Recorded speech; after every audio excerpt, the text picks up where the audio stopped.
घाटकोपरची भाषा गुजराती असा जावई शोध लावणाऱ्या भैयाजी जोशींची वादानंतर सारवासारव।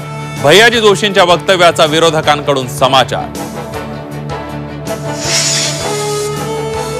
मुंबईत मराठी गरजेची नाही म्हणणाऱ्या भैयाजी जोशींवर राजद्रोहाचा गुन्हा दाखल करा, उद्धव ठाकरेंची सरकारकडे मागणी।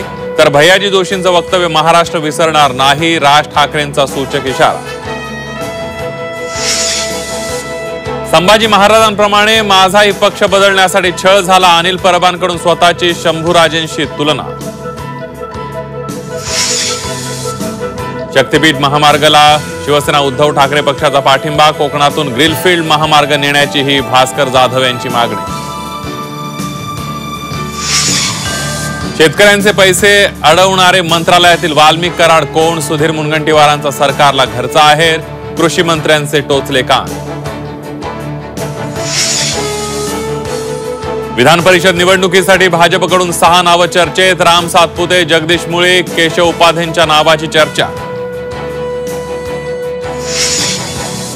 संभाजीनगरमधील औरंगजेबाची कबर उखडून टाकण्याची नवनीत राणा आणि नितेश राणेंची मागणी, कबर हटवण्याच्या मागणीला भाजपमधून जोर। आणि स्वारगेट बलात्कारातील आरोपी दत्ता गाडे पोलिसांच्या वेशात फिरत असल्याची धक्कादायक माहिती उघड, पीडित मुलीला आज विशेष सरकारी वकील देण्यात आला।